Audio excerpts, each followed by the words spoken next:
여호수아가 이끌은 이스라엘 백성들이 여리고성을 함락시키는 장면이 나옵니다. 이 여리고 함락 작전은 이스라엘이 40년 동안 광야에서 정말 유리방황하다가 이제 주께서 인도하셔서 요단강을 건너옵니다. 그리고 요단강을 건너와서 첫 번째 부딪히는 성이 여리고성입니다. 이 여리고성이 주는 의미가 어마어마합니다. 인류 역사 속에 가장 오래된 도시 중에 하나가 여리고입니다. 우리들이 도시가 오래된 이런 것들로 따진다면 여리고성은 우리 한반도에는 여리고성 같은 그런 역사에 어떤 존재물이 없습니다. 그렇게 오래된 고대 도시가 여리고입니다. 그 여리고에 갔을 때 우리들의 관심이 여리고에서 두 가지가 여리고에 나타나는 관심이 있었습니다. 첫째는 예수님이 여리고에 가셨을 때 삭개오가 뽕나무에 올라가서 예수님을 뵀는데 그 뽕나무가 어떻게 생겼을까 하는 것이었습니다. 사람들이 2000년은 좋게 되었다고 하는 뽕나무로 보여지는 나무를 우리들에게 소개시켜 주었고, 정말 엄청난 몇 사람이 이렇게 해야 하는 그런 뽕나무가 한 줄로 늘어서 있는 그런 길가를 저희들이 가서 그 나무에 만져보기도 하고 둘러보기도 했습니다.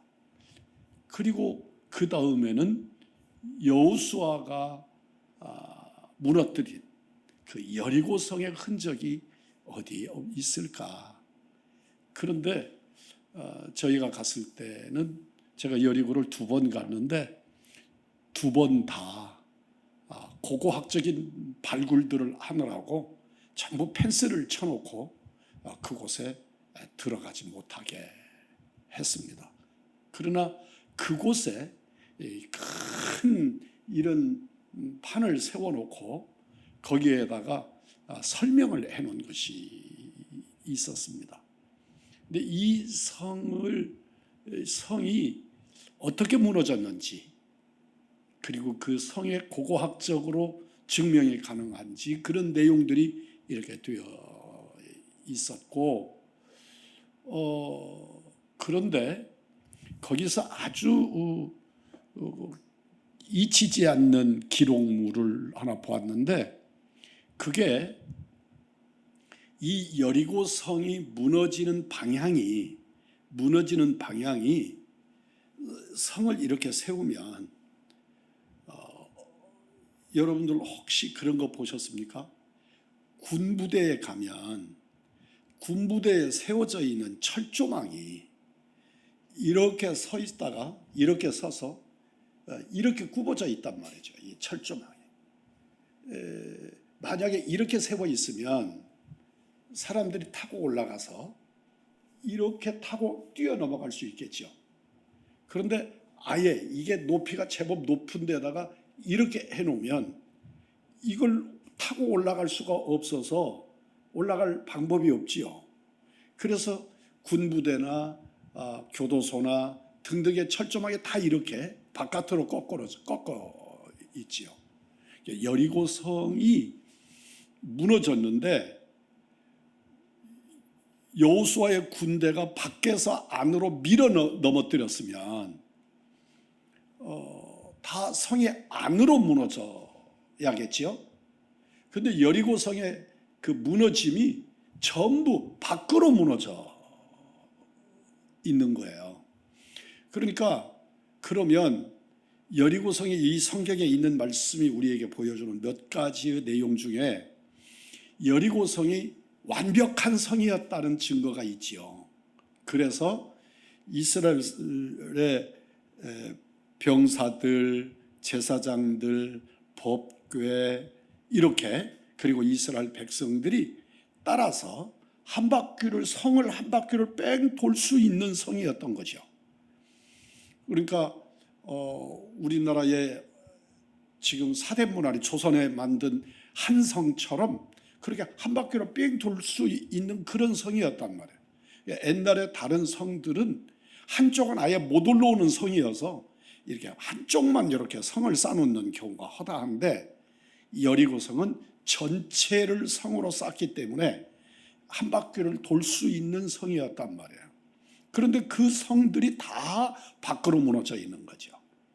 그러니까 어느 쪽은 이렇게 넘어져 있고 어느 쪽은 이렇게 넘어져 있는 게 아니고 다 밖으로 넘어져 있는 그런 성의 무너짐 때문에 고고학자들이 아주 그 긴장을 하는 성경적인 그 무너짐에 관하여 변명할 수 없게 하는 그런 흔적들을 여리고성에서 발견할 수 있었다라고 하는 내용들을 그곳에 기록되어 있는 것을 보았습니다.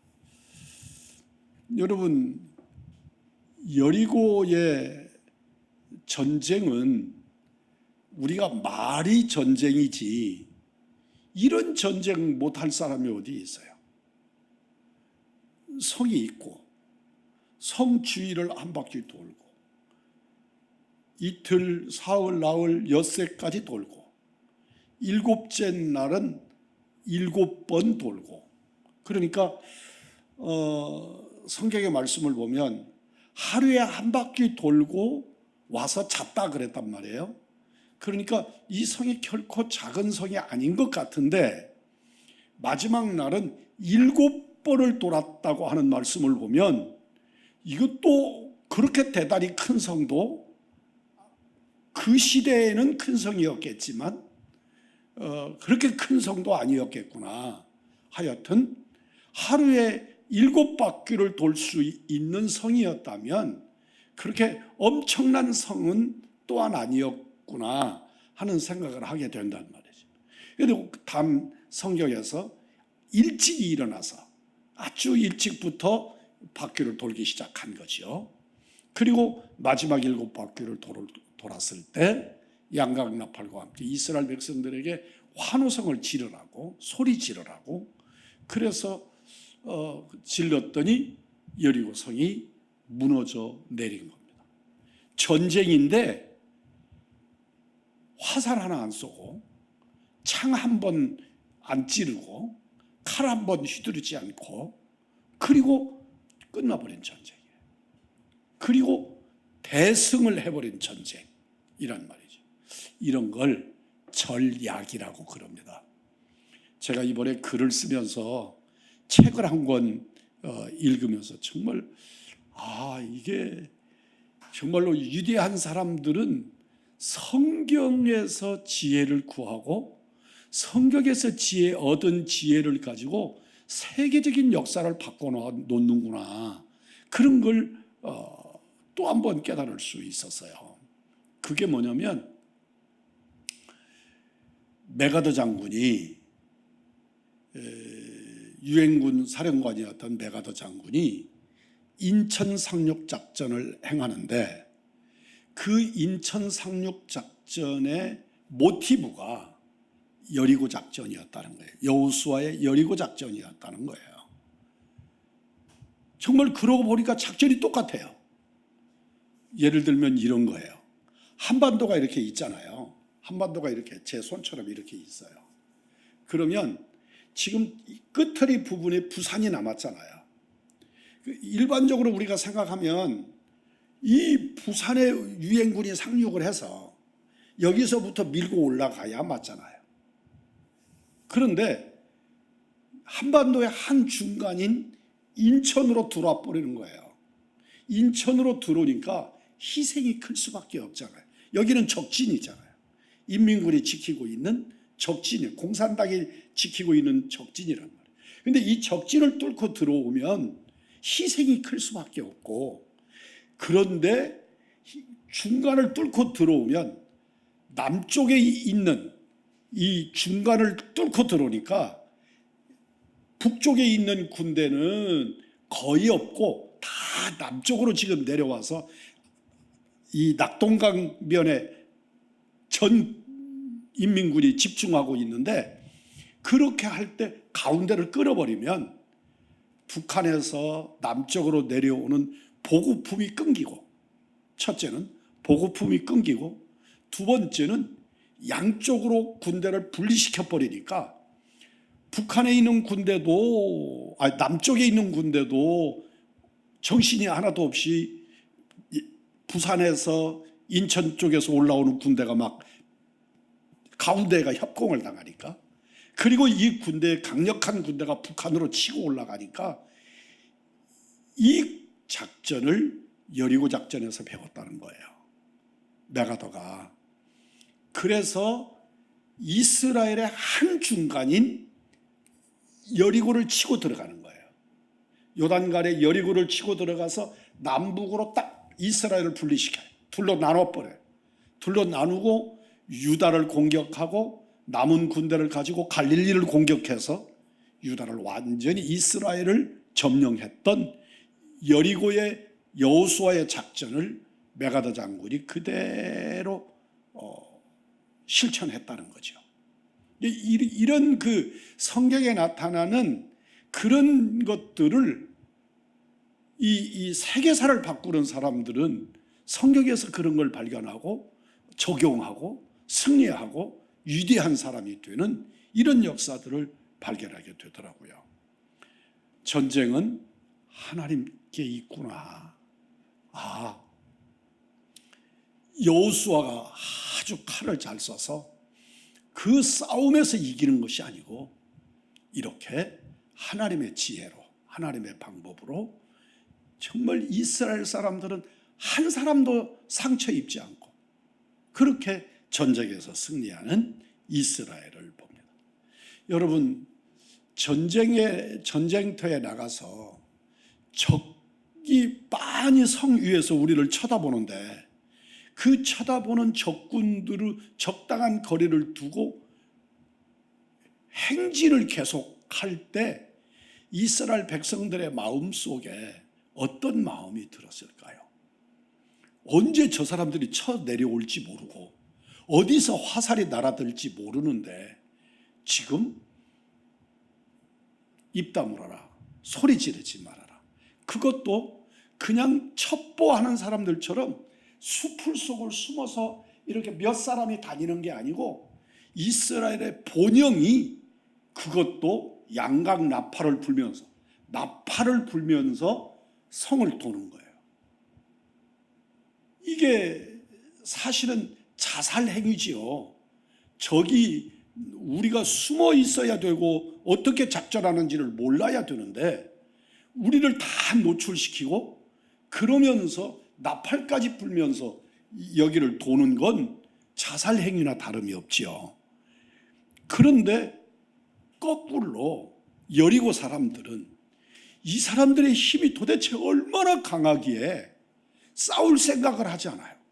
싸울 생각을 하지 않고 아주 여유만만하게 나팔을 불면서 성을 도는 거예요. 그러니 성경에 보면 여리고 사람들의 간이 녹았다 그랬어요. 이게 이스라엘 사람들 입장에서 바라보면 이런 전쟁이 어디 있어? 이런 작전이 어디가 있어?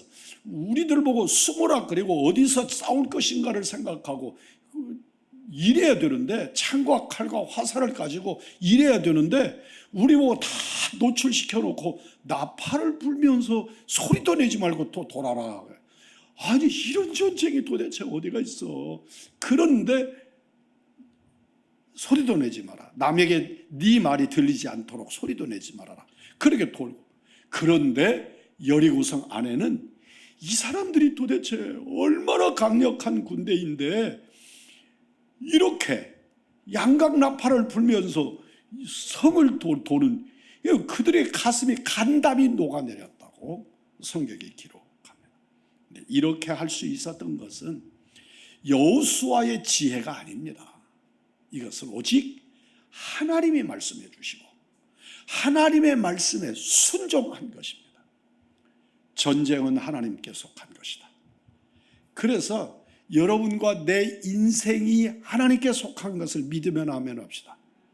그리고 내 지혜나 내 방법이 아니라 하나님의 말씀에 순종해서, 도대체 이건 말도 안 되는 짓이야, 그게 아니고 말도 안 되는 짓 같은데 하나님이 말씀하신 것이에요. 성경이 말씀하고 있는 것이에요. 그러면 우리는 아멘하고 순종할 뿐이다. 아, 이렇게 하면 죽어요, 이렇게 하면 실패해요, 이렇게 하면 져요. 입 다물어라. 너 입 다물어. 소리 내지 마라. 하나님의 말씀에 순종만 해라. 그리고 여리고성을 돌고, 이틀 돌고, 엿새 돌고, 7일째 돌고, 그리고 마지막 날에 누가 전쟁하셨다? 하나님이 하셨다. 하나님이 여리고성의 지축을 흔들어 버리시니까 그 여리고성이 다 무너져 버려서, 그들을, 그러고 나니까 여러분, 이겨놓은 전쟁이라는 말 들어보셨죠? 이미 이겼어. 전쟁을 이겼어. 그 뒤에서 칼을 들고 들어가서 그 이미 져서 무너져 버린 사람들, 그들을 다 죽이는, 그 중에서 누구네만 빼고 기생 라합과 그 집안 사람들만 빼고, 그리고 모조리 다 죽이는, 그러니까 진짜 싸우는 전쟁은 하지 않고 가서 전리품을 구하는 전쟁만 한 거예요. 그리고 우리가 승리했다, 우리가 이겼다. 실제로 그 전쟁은 우리가 이긴 전쟁이 아니라 하나님이 이기신 전쟁인 줄 믿습니다. 여러분과 우리가 승리할 수 있는 비결은 하나님의 말씀에 순종할 때 승리하게 되는 줄 믿습니다. 이스라엘은 법궤를 앞세워서 돌았어요. 여러분, 법궤를 몇 명이 메지요? 법궤를 몇 명이 메요? 4명이지요. 앞뒤에 사람이 상자에다가 가운데 고리가 있고, 그 고리에다가 궤를 꿰어서 양쪽에 2명씩, 한 궤에 2명씩 이렇게 메고 가는. 실제로 법궤가 무겁지 않거든요. 그렇게 크지 않아요. 지금 여러분들이 보이는 영상에서는 굉장히 큰 궤로 보여지는데 저렇게 크지 않아요. 아주 조그마한 궤예요. 거기에 돌비 3개, 돌비 2개, 그리고 항아리, 그리고 그 속에 또 뭐가 들었어요? 쌍난지팡이. 그리고 그 항아리 속에는 만나가 들었던 거죠. 그러니까 아주 적은 상자예요. 그런데 그 상자를 4명의 장정들이, 제사장들이 메고 가는 거예요. 근데 이걸 손으로 이렇게 들지 않지요. 지금 그랩에서 보면 어깨에다 맸지요. 어깨에다 맨다는 것은 빨리 가지 못한다는 말이에요. 그리고 4명이 발을 맞춰야 돼요. 그렇게 가야 되는 거예요. 그러니까 이렇게 나팔을 불고 갈 때 이들은 진영이 불리함이 있죠. 이렇게 가면 마차에다가 실른다든지 말 등에다가 실른다든지, 그래서 딱딱 묶고 이렇게 분해해서 묶고 이런 게 아니고 상자를 어깨에다가 메고 그러고 간다는 것은 이게 정말 만만한 일이 아닙니다. 여기서도 보면 제일 앞에 이렇게 서니까 그냥 민간인 같아 보이지만 성경을 보면 이 사람들이 어떤 사람들이에요? 무장한 사람들 뒤에 제사장들이 섰어요. 양각나팔을 든 7명의 제사장이 섰어요. 그 뒤에 법궤가 있습니다. 그리고 그 법궤 뒤에 후군이 있고, 여기는 빠져 있지만 후군이 있고, 후군은 앞에 있는 사람들 같은 무장한 군대가 뒤에 후군으로 섰고, 그 후군 뒤에 이스라엘 백성들이 따라오는 것입니다. 그러니까 이걸 군대라고 말하기에는 허접하기 이를 데 없는 이 사람들이 한 바퀴씩 도는 겁니다. 그런데 여기서 중요하게 여기는 건 이렇게 불편한 조직을 이끌고 가는데 여기서 중요한 것은 법궤예요. 따라서 하십시다. 법궤는 우리 주 예수 그리스도를 상징한다. 아멘. 그래서 예수님을 모시고 가는 거예요. 예수님을 모시고 가는 겁니다. 양각나팔은 하나님을 높이는, 하나님을, 이 양각나팔이 쓰이는 용도가 참 많아요. 그 중에 대표적으로 두 개를 찾을 수 있는데, 하나는 전쟁 났을 때, 군사를 동원할 때 양각나팔을 불었어요. 이 양각나팔이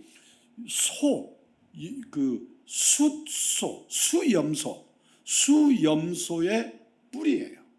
그러니까 이 양각나팔이 아프리카나 어디 이런 데 있는 기다란 그런 양각나팔이 아니고, 소들 중에 염소 큰 뿔으로 잘라가지고 만든 거니까 그렇게 크지 않아요.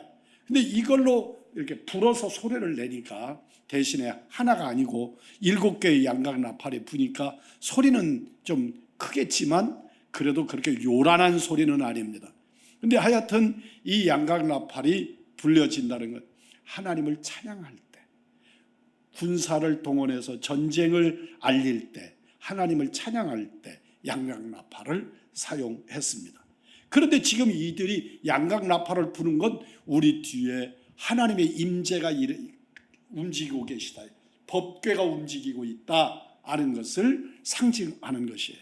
법궤는 예수님을 상징하는 것이고, 그래서 우리들 가운데 이 여리고 전투는 예수님을 따라가는, 예수님을 모시고 가는 전쟁이었던 거죠. 오늘날 여러분과 우리의 인생살이에서 언제나 주님을 모시고 사시는 역사가 있기를 원합니다. 주님을 모시고 사는 우리들이 되어야 됩니다. 주님이 우상이 아니고, 예수님이 우상이 아니고, 우리 예수님이 나의 하나님, 나의 구주로 모시고 살아야 됩니다. 여러분들 그 옛날에, 지금도 그런 분들이 많이 있지만, 자동차에 성경책 얹어놓고 다니는 분들 많았잖아요. 그런데 그건 차 살 때 성경책도 사요. 그래서 성경책 뒷자리에다 이렇게 올려놓으면 햇빛에 성경이 다 바래가지고 차 폐차시킬 때 그 성경은 어떻게 했는지 잘 모르지만 하여튼 성경을 거두어요. 그러니까 그 책은 읽는 성경이 아니야. 성경을 읽으려고 사는 책이 아니고 자동차를 지키라는 성경이에요. 그러니까 성경이 뭐가 돼요? 부적이 되는 거예요. 부적이. 우리가 예수를 믿는데 그렇게 예수를 믿는 사람들이 있어요. 그런데 그런 예수가 아니고 나의 주, 나의 하나님으로, 나의 구주로 그렇게 믿는, 그래서 법궤를 모시고, 여러분들 나중에 보면 사울이 죄송합니다. 엘리 제사장의 두 아들 홈니와 비느하스가 이 법궤를 이끌고 전쟁터에 나가잖아요. 근데 이때는 법궤를 메고 제사장들이 양각나팔을 불고 돌기만 했는데 여리고성이 무너져서 승리하잖아요. 그런데 그게 우상으로 끌고 나가니까 법궤의 능력을 발휘하지 않아요. 그래서 법궤를 빼앗기는 일이 생기잖아요. 그들도 패하고 법궤도 빼앗기고 이런 일이 생기잖아요. 예수님이 우리의 우상이 되면 안 돼요. 예수님이 나의 믿음의 주요, 나를 온전케 하시는 하나님을 모시고 사는, 믿음의 주로 모시고 살아야지, 내가 예수 믿는다는 이름으로 우상화했을 때 예수님은 우리에게 능력이 되어주시지 않으신다는 거예요. 기억하시기를 바랍니다. 이스라엘은 법궤를, 말씀을, 예수님을 앞세우고 전쟁터에 나갔고, 그 전쟁에서 크게 승리하는데 칼 한 번, 화살 하나 쓰지 않고도 그들은 전쟁에 큰 소리로 승리할 수 있었습니다. 이스라엘은 나팔을 불고 큰 소리를 외쳤습니다. 참 6일 동안은 소리도 내지 말라고 했는데 들레지도 마라, 아무 말도 하지 말라, 제사장들의 나팔만 불어라 그랬는데, 7째 날 7바퀴를 돌고 제사장들이 나팔을 불 때 일제히 큰 소리로 외쳤습니다. 여러분, 전쟁을 알리고 특별히 하나님을 찬양하는 데 썼던 양각 나팔을 사용했습니다. 여기서 우리가 한번 성경 말씀을 봐요. 16절 같이 보겠습니다. 시작. 일곱 번째에 제사장들이 나팔을 불 때에 여호와가 백성에게 이르되 외치라. 여호와께서 너희에게 이 성을 주셨느니라. 이 말씀을 그냥 그대로 직역을 하면 이런 말씀이에요. 외치라. 우리 한번 따라서 해보세요. 외치라. 하나님께서 이 성을 우리에게 주셨음을. 예, 그러니까 우리가 지금 이 성경에서, 우리 성경에서는 뭐라고 말씀하느냐면 외치라. 여호와께서 이 성을 주셨느니라. 그러니까 우리가 빼앗자, 이런 의미처럼 들린단 말이에요. 그런데 여호수아가 외치라고 하는 이 말씀은 실제로는 하나님께서 이 성을 우리에게 주셨음을 외치라는 말이에요. 이미 우리 이 성은 우리에게 주셨다. 그러니까 이제는 외치라. 그런 말씀이에요. 믿음이지요. 아직은 여리고성에 아무런 변화가 일어나지 않았고, 아직은 여리고성이 무너지지도 않았고, 이 성이 어떻게 되어질 일인지 앞에는 아무것도 알지 못해요. 그런데 여호수아는 뭐라고 외친다고요? 여호와 하나님께서 이 성을 우리에게 주셨음을 외치라고 외침의 메시지를 주는 거예요. 오늘 여러분과 제가 정말 입을 다물고 있다가도 하나님께서 내게 믿음의 확정을 주실 때 외칠 수 있는 은혜의 성도들이 되어야 될 줄 믿습니다. 그냥 아무 말이나 막 이렇게 이 말 저 말 하라는 게 아니고, 침묵해야 될 때 무겁게 하나님 앞에서 침묵하다가 하나님께서 내게 이 성을 주셨다고 외칠 수 있는, 여리고가 이미 내 것 되었다, 우리 것 되었다 하고 외칠 수 있는, 그럴 때 여리고는 무너졌고 여리고는 완전히 파괴되어 버린 것을 볼 수 있습니다. 성도들의 영적 승리의 비결은 하나님을 찬송하는 것이었는데, 이 16절의 외침이 곧 여호와 하나님께 영광을 올려드리는, 승리를 주신 하나님을 찬양하는 찬양의 메시지였다 하는 것입니다. 하나님은 우리가 찬송하기를 원하십니다. 이사야 43장 21절은 하나님이 우리를 창조하신 것은 하나님을 찬송하기 위함이라. 하나님이 우리를 지으신 이유가 하나님을 찬송하게 하려고 그러셨다. 여러분, 우리는 시를 지어서 하나님을 찬송하고, 신앙의 고백으로 찬송하고, 우리는 찬송을 불러들여서 찬송하고 하나님을 영화롭게 하는 것이 우리의 존재의 이유다. 하나님이 우리를 지으신 이유다. 기억하시기를 바랍니다. 찬송은 능력이 있고요, 찬송은 회개가 있습니다. 위로가 있고 기도가 되고 또 믿음을 주고 승리를 줍니다. 성경은 찬송할 때 위대한 일을 일으키는 역사를 나타내는 것입니다. 오늘 본문의 말씀을 잘 기억하십시오. 우리는 진실로 여리고성의 승리가 믿음의 승리였다는 것, 하나님이 전쟁을 이루신다는 것, 여러분과 내 일생을 책임지시리는 여호와 하나님이시지 내가 내 인생의 한 걸음도 책임지지 못한다는 것을 이 본문을 통해서, 여리고성의 승리를 통해서 깨달으시고 오늘 또 하나님의 인도함을 받는 은혜의 사람들, 승리의 여러분이 되시기를 주님의 이름으로 축복합니다.